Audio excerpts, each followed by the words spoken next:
My brother-in-law died suddenly, and now my sister and her kids have to sell their home. That's why I told my husband we could not put off getting life insurance any longer. An agent offered us a 10-year, $500,000 policy for nearly $50 a month. Then we called SelectQuote. SelectQuote found us identical coverage for only $19 a month, a savings of $369 a year. Whether you need a $500,000 policy or a $5 million policy, SelectQuote could save you more than 50% on term life insurance. For your free quote, go to SelectQuote.com. SelectQuote.com. That's SelectQuote.com. SelectQuote. We shop, you save. Full details on example policies at SelectQuote.com/commercials. Judy was boring. Hello. Then Judy discovered ChumbaCasino.com. It's my little escape. Now Judy's the life of the party. Oh, baby, mama's bringing home the bacon. Whoa, take it easy, Judy. The Chumba life is for everybody. So go to ChumbaCasino.com and play over 100 casino-style games. Join today and play for free for your chance to redeem some serious prizes. ChumbaCasino.com. No purchase necessary. Void where prohibited by law. 18 plus terms and conditions apply. See website for details. Welcome to Pretty Lies and Alibis. Join us as we seek the truth and travel the long road to justice. What's going on, everybody? Welcome to another episode of Pretty Lies and Alibis. I'm Gigi Fruit Loop. What's up? What's up? I'm going to tell you. We've had some warm weather. Oh my gosh, what happened? Today, I wore shorts and a t-shirt. Bad move. I think I had what do you call it? Frostbite. Frostbite, yeah. It's cold. I was supposed to take my grandma to all the different graves we do little Christmas trees every year. Yeah. And I was like, nope, Grammy, we're doing it Wednesday. It's going to be almost 60. The wind on them graves. Ooh, it's been cold. It's freezing cold. So real quick, we want to shout out our sponsor, Too Cool T-Shirt Quilts. She hopped on our live that we did on Saturday. It was great to see her. And I was so happy to hear that some of our listeners are ordering. And that means a lot to us. So thank you guys for supporting her because she supports us. Yep. And it makes a huge difference. So go to twocooltshirtquilts.com/pretty lies and alibis. Check her out and see what she can do.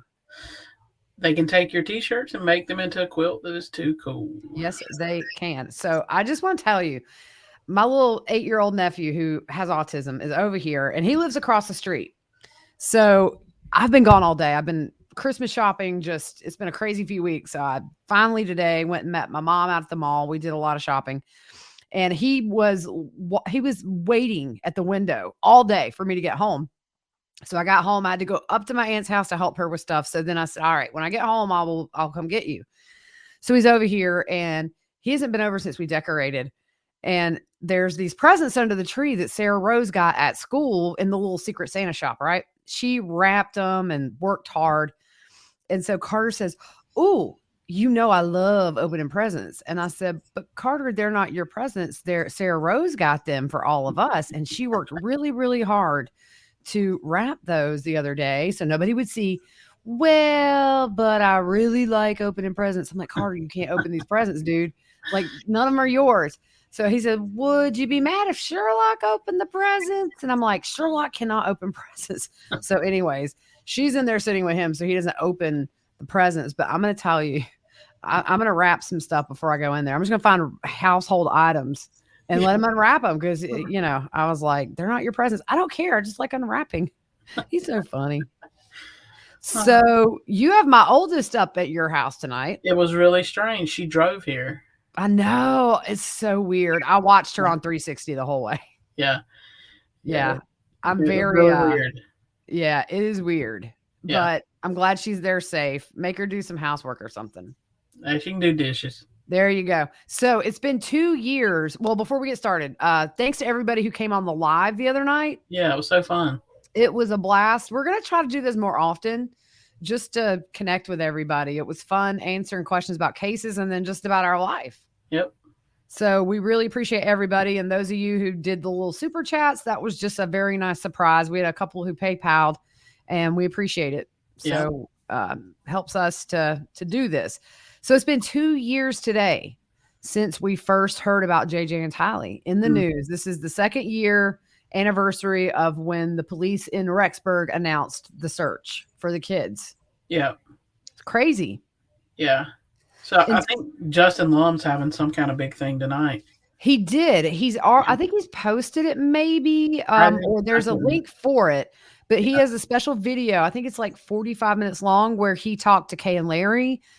He talked to Scott Reich from Crime Talk Live and also a former AVAL member and Nate Eaton. So you guys go check that out. I'm excited to watch that when we get finished.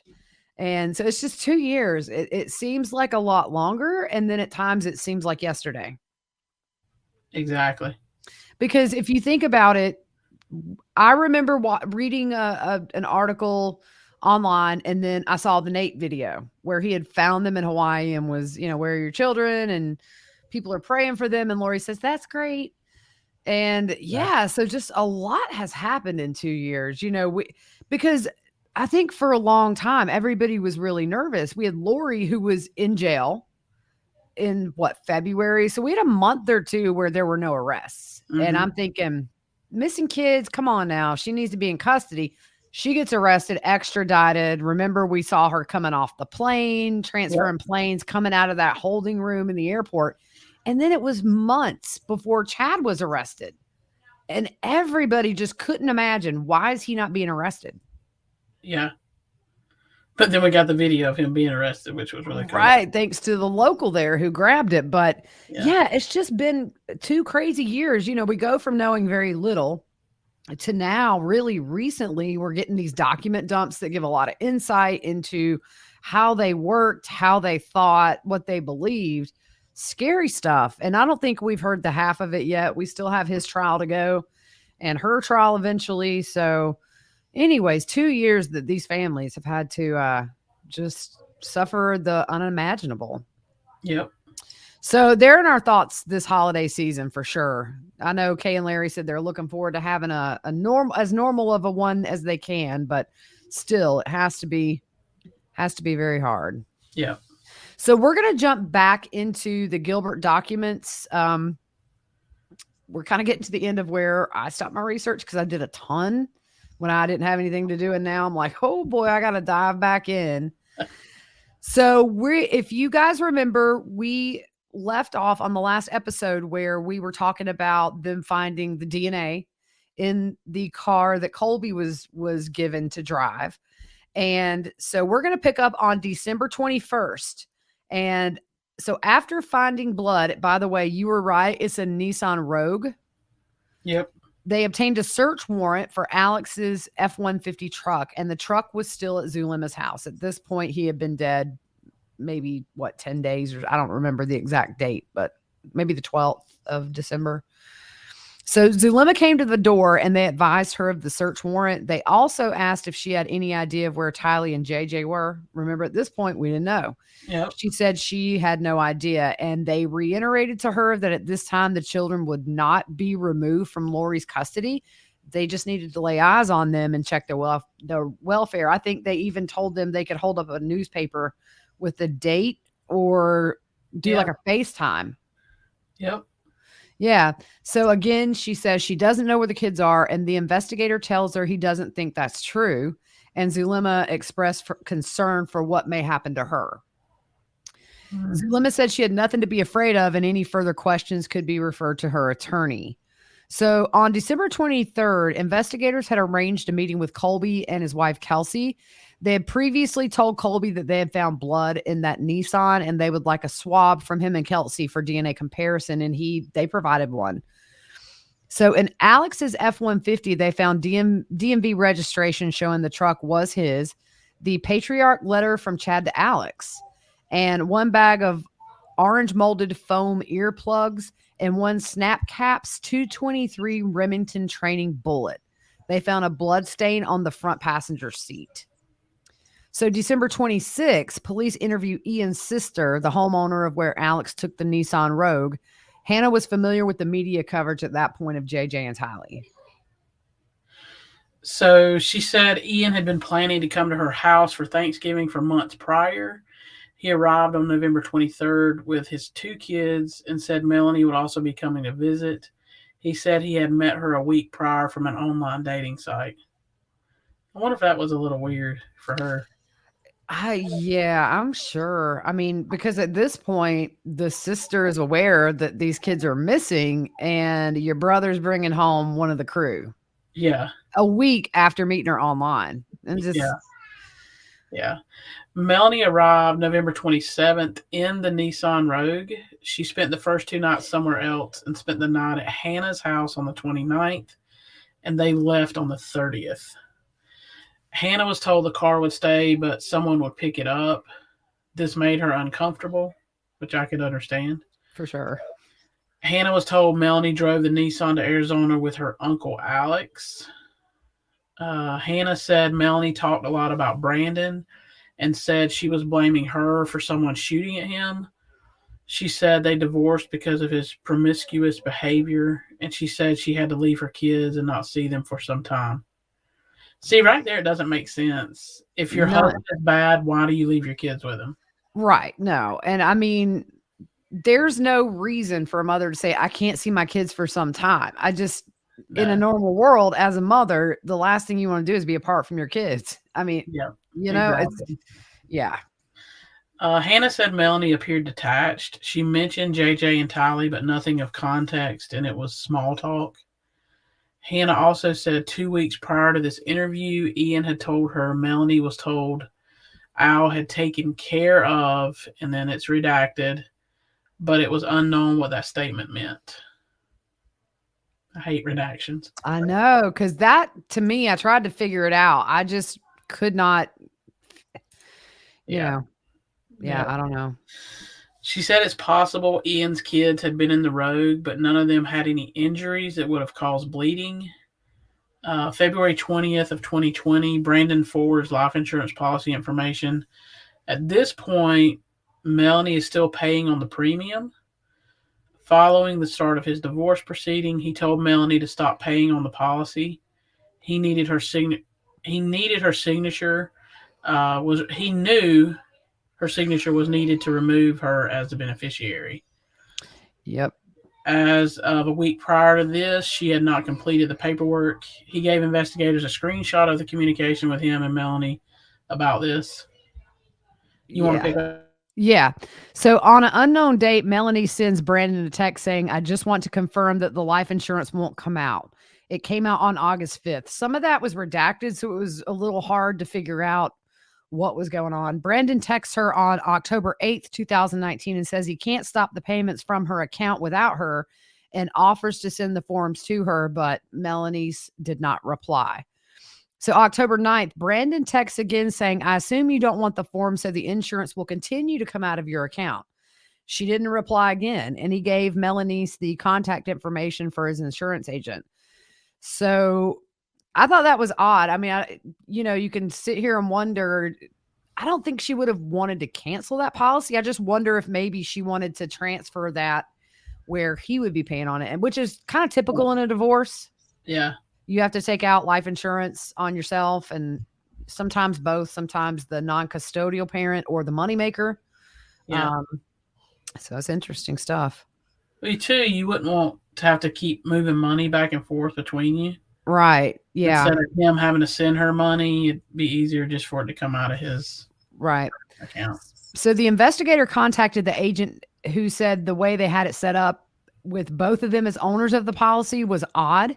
But since it was set up that way, it would require Melanie's to sign or can't cancel or alter the policy. And the investigator called Brandon's landlord, who said his lease began on September 23rd, 2019. Brandon was shot at on October 2nd. So it was he'd been there less than 2 weeks. And if you remember, only a couple of close friends knew where he was. And he did say that Melanie knew where he lived. Yeah. So are you good to pick up? Yeah. Okay, go ahead. March 28th, 2020, investigators talked to Melanie's dad, Stephen Cope. Stephen and Stacy divorced in 1996, and he got full custody of Melanie. She was 6 at the time. Prior to the divorce, they had a 6-month separation where Stacy took Melanie to Rialto, California to Barry and Janice's. He thinks Lori was there at the time. When asked how he was awarded custody, it's redacted, but it also said violence was a reason. We broke that down on one of our podcasts. Yeah, I do remember way back. Yeah. Yep. Stacy passed away in 1998, which is Melanie's mom. When she died, her family was in Hawaii on vacation, but Alex was home in Austin, Texas with her. She was taken to a hospital, then to a hospice facility. Alex told Stephen he couldn't go in to see Stacy, but Melanie could go so she could say goodbye to her mom. Stephen said Melanie would not be going in without him, so he was allowed to go in the room. And I understand that totally. Yeah. And I mean, if you kind of remember, well, I mean, we were going to talk about it in just a second. I'm thinking, who made Alex the boss? But then if you remember, like, they didn't come back from Hawaii after she died, it seems. Yeah. Who does that? Yeah, that's crazy. I mean, that's so detached. And it's just, I don't know the circumstances. This is according to him. Yeah. But that is very bizarre when you have a young mother die and you can't be bothered to get on a plane and come back. It's just so weird. And we know that Alex spent money on her credit cards after she was dead. Yeah. So Melanie tucked a handwritten note in Stacy's hand, and this was the last time they saw her alive. Stephen said Janice's brother Jason was also there at the hospice and was frustrated because Stacy's family was not leaving Hawaii to take care of her funeral arrangements. Stephen doesn't believe they came back for her death. And then what we just talked about, Alex racked up $17,000 on Stacy's credit cards after she died, and fraud was never reported. I'm surprised those credit card people didn't go after him. I don't know, though. I mean, you would think, because I think when somebody dies, I've never had to do this, but you call and say the person is deceased, and then I think you would have to tell them the date. But I think all that ends up in probate too. Yeah, well, I mean, it's so bizarre. And then you hear of stuff like this, and then you kind of can see how Lori would be so messed up. Yeah. And then with Melanie, losing your mom when you're that young in a situation where when she was not sick, it wasn't happy. And then you're going in to see your mom and you tucking a note in her hand, that had to alter the course for her in some way. Yeah. But it seemed like she was a really good mom to those 4 kids before Lori came into her life and Alex and started trying to convince her that Brandon, was not a good guy. Yeah. And that's our next point here is Stephen, her dad, said everything with Melanie was fine up until spring of 2019. And he started noticing a change in Melanie's demeanor. She was talking religious stuff all the time. Yeah. So when asked for examples of the change in Melanie's in spring of 2019, he said her mood changed to like a flat affect, which was very different for her. And she would use the terms light and dark spirits and use the term warrior and spoke of the second coming. In May of 2019, Stephen's wife, Christy, visited Melanie and Brandon out in Arizona, and she would come out every year just to help them. You know, young couple, you got 4 kids, things can get, overwhelming. And she said this trip had a very noticeable difference. The house was absolutely filthy and just not kept up. There were holes in the wall, and she had never seen the house like this. She said she spent the entire trip trying to clean this house up, and everyone was on electronic devices. And Melanie would constantly be on her phone, and out of the blue, she would announce that she was leaving for a couple of hours to go to temple every single day she was there for that visit. And by summer of 2019 Melanie had already asked Brandon for a divorce, and he was just caught off guard. He didn't understand why. So they were at his house in Salem, Utah, and he thinks this was June 27th, 2019. This is Stephen, Melanie's dad. They were at his house in Utah. At 2 a.m., Brandon called his cell phone and asked him to come downstairs. He said Melanie had told her dad she wanted a divorce from Brandon. So he said Brandon was just in shock and didn't understand. So he talked to the both of them separately about this. And with speaking with Melanie, she showed him a video and said that Brandon was gay. And the video was from a work trip to Atlanta and showed a man dancing with Brandon along with several other people. So Melanie said, based on this video and a vision she had at temple where she was praying, and the vision was a meter. Okay. The meter went from 0 to G, with G being gay, and the meter went to G, and she knew he was gay. That is the dumbest thing I've ever heard in my life. Okay. Plus, he's dancing with other people. Okay. Big. Oh, wow. I mean, if that's the case, Have you seen a dance floor? Oh, for real. I dance with girls and guys when I'm on a dance floor. I don't care. Yeah. Yeah. It's grasping at straws. I mean, honestly, props to her dad for not busting out laughing, because that is the dumbest thing I've ever heard in my life. So when Stephen asked about the validity of this vision, Melanie interrupted and said, I had my revelation. You go get your own. Wow. So Stephen talked to Brandon, and he said he was the designated driver at a work-related get-together, and he said he's not gay. So when asked of examples of the change in Melanie in spring of 2019, it was the mood, just, going to temple a lot, and then all of a sudden she thinks Brandon's gay. Yeah. He said Melanie and Lori were friends, and Melanie was hanging out with Alex, who he didn't trust. He was disappointed when he heard Melanie had put the kids' stuff on the road when moving out. He had regular communication with Melanie up until December 24th, 2019. She called him around 10:30 p.m. where she told him she wanted to come inside with Christmas presents. He said she was sitting in front of his house, even though Melanie said she knew, even though she was a few minutes away. He thinks she thought the kids were being hidden at his house and wanted to see if there was any movement with the kids before she said she would arrive. Ian was with her, but Stephen had no interaction with him. When he asked about JJ and Tylee, she refused to answer. See, this is where, when you read stuff like this, you can't tell me that refusing to answer her doesn't say you're hiding something. Yeah. If she truly had no clue about JJ and Tylee at all, and we don't even need to go there where, when has Lori ever given JJ to some random babysitter in a new town and he spent the night? Yeah. I would be like, what? And then maybe she wasn't close with Tylee, but she just buys all this.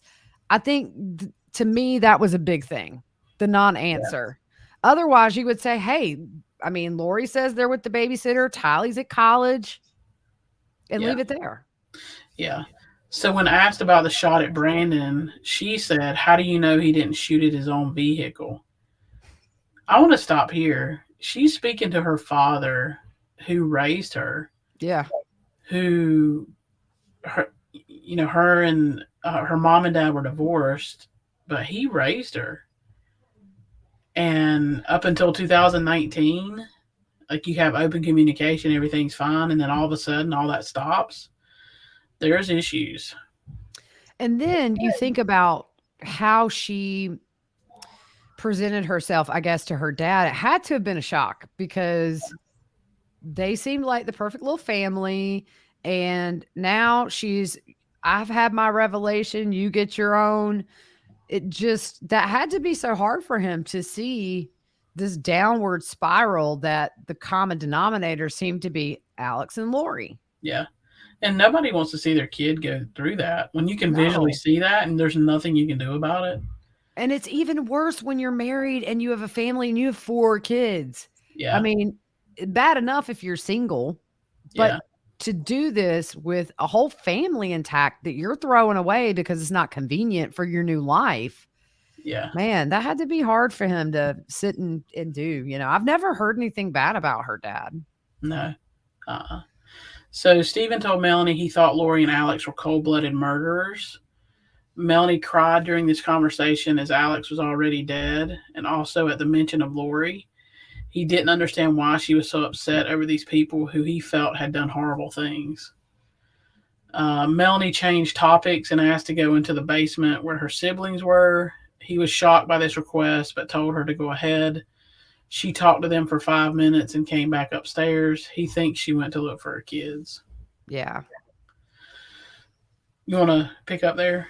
Yeah, so she stayed in total at this time for about 45 minutes. And after this visit, that was it. She stopped communicating with him completely.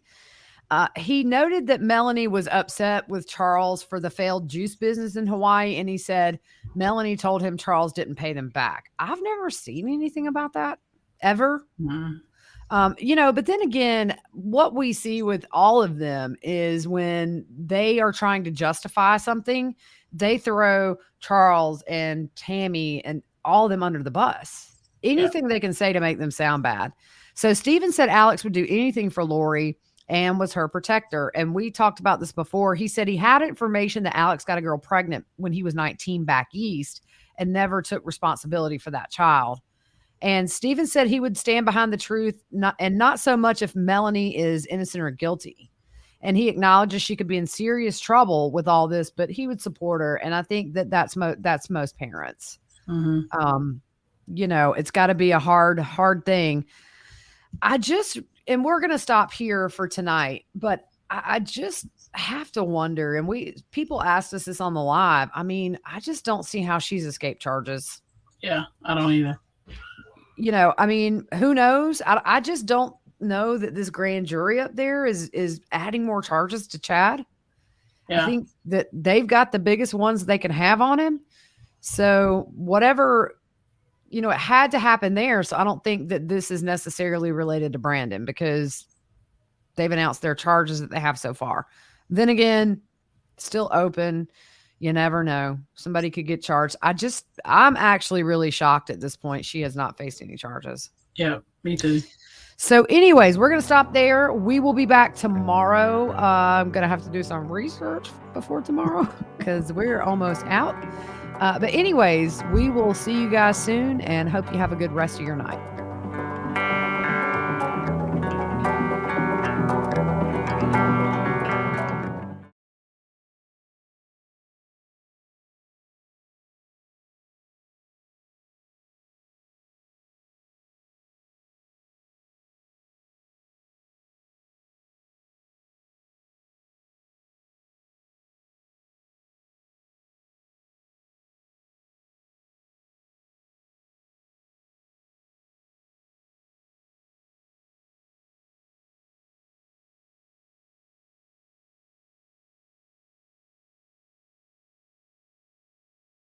My brother-in-law died suddenly, and now my sister and her kids have to sell their home. That's why I told my husband we could not put off getting life insurance any longer.